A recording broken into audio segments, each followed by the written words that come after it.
Yo, what's up? How's it going, guys? Good, buddy.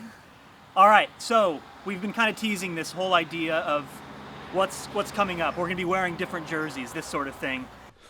All right, so we're editing this video, and unfortunately, there's kind of a last-minute change in plans. EJ will not be going to Chicago. Bummed about that. The good news is teammate Ryan's still going, and Donald's still going. You guys know Donald from Alviso. So steady stream of amazing content from Chicago still coming up. Now back to the video.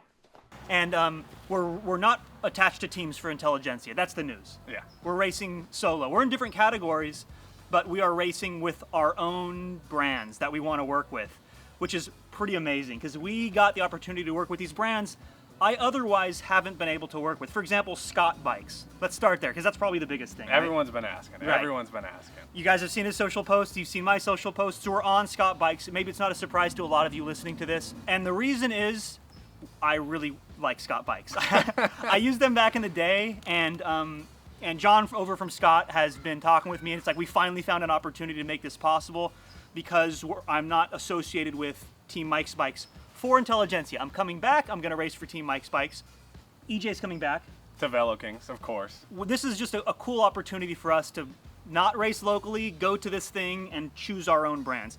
So let's start with the Scott Bikes that we both have that are right over here. I mean, we'll show them some B-roll. I'll B-roll put right some here. Magical B-roll right here with Jeff's bike first. Jeff, tell him what you have. It is a foil RC Pro, and it is like it's like unapologetically road-oriented, all about performance. I know a lot of these brands these days are like, you can put 34s on there, and it can be a gravel bike if you want it. Scott's like, no. This is a road machine, especially for crits. It is like, I'll start with the thing I don't like about it, which is it's kind of like it's a good and a bad thing. Yeah. It is insanely stiff. I noticed this when we rode out to Alviso. There's a bike trail we go on. There's some routes that go across the path, and generally it's like whatever, blah blah blah. I went over with the Scott. I was like, ooh, like you feel it. This is a stiff bike, but you also that means like amazing power transfer. I stand up and it is like the bike feels like it wants to take off from underneath me. So they're very stiff bikes for good and for bad. And like I said at the beginning, it is unapologetically performance oriented. That means don't try to race this thing off-road because it is not going to be enjoyable. It's going to be really chattery, really stiff, and you're not going to be able to put those big, juicy 34C tires on there. What do you think? What'd you get? Dude, I absolutely love my bike. I got a Scott Foil RC30. Amazing bike, dude. The paint on this bike, you guys will see in the B-roll that I'm putting right here. This color is super, super sick. I love it. And it has the 105 DI. You say 105 DI2? Yeah, 105 electronic. 105 electronic, yeah. 105 DI2. I don't know exactly what to call it. But, man, coming from 105 mechanical on my giant TCR previous, it's a game changer. And, like, yeah, I absolutely love it. But bike frame alone, like, it just feels so aerodynamic. Like, that's something that you didn't touch on. Like, the aerodynamic aspect of it is crazy. It just feels like you're cutting through the wind, especially me coming from a bike that was a pretty far step down from this. It just feels like an absolute rocket ship. He came from the Giant, which is like more of an all-rounder, yeah. The Giant TCR. It's more of like an all-rounder. Again, this is the theme of these Scott bikes. It is performance-oriented for road racing, and you don't see that too often these days. So those are the bikes. You'll notice they look very similar too. That's because, like other brands, these have that trickle-down technology. These are the same mold. So EJ touched on aerodynamics. Those aren't going to be different between the two frames. Mine is just a bit lighter and has an upgraded group set, but honestly, like they're pretty similar. If you're looking for a good price, I think the 30 is a good option for sure. Enough about the bikes. Let's talk about these other brands that we have the privilege of working with finally. And one of those, and you guys know this because I've been working with them for a long time, and that's Bont. We're on the Bont shoes. We have their new shoes. You guys know how I feel about Bont. Bont hasn't paid a penny for this, by the way, but they send product. I love the shoes. Shoes are a very like unique thing to each individual. Like I know a lot of my teammates like Specialized shoes. I just could not like Specialized shoes. Yeah. I have feet that like Bont shoes. Anyway, Bont is a partner. Also Kask. I've used Kask in the past.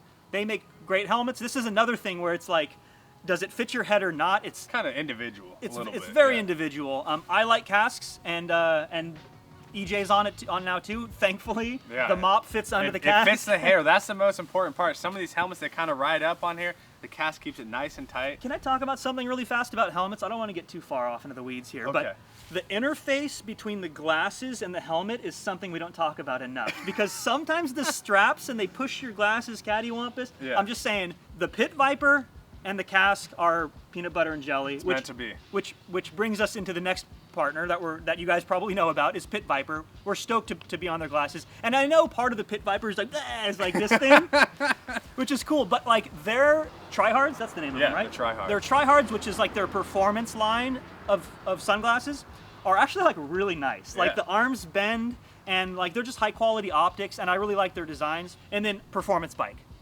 the longest running sponsor. I love you guys at Performance Bike, are back sponsoring this, and they have given us head units. So it's weird because it's a Garmin head unit, but Garmin's not sponsoring. It's Performance Bike helping with this, and they support this channel in a lot of other ways. So I just wanted to shout out Performance Bike. All right, and then lastly, what are we wearing? Well, we're not wearing Mike's Bikes kit. He's not wearing Velo King's kit. We're in Rule 28. This was such an amazing partnership. I got the Aero socks on down. Rule 28 is a UK-based brand, and their whole thing is like they don't spend a lot of money in marketing. They don't spend a lot of money in anything except R&D and wind tunnel time. They're like, how can we make the fastest apparel for the performance road cyclist? And I was like, yes. When they asked to work with us, I was like, yes. I was super excited. We're both very excited to be in their skin suits, in their socks, in their gloves. Honestly, this whole setup, with like the Scott bike, the Bont shoes, the cask helmet, and then finally the Rule 28 clothes. Have we dug ourselves a grave? Like, there's no excuses. I call this the no excuse setup. If I can't win now, because we got to select these brands, right? Like, and we're leaving in like a few days. By the time you're listening to this, it'll be maybe one day, or maybe even be on our way. So check Instagram. EJ will do this editing magic. He'll put our Instagram accounts. That's where you're gonna get daily updates. And dude, pumped. Let's get it. We'll see you in Chicago, guys. Catch you later.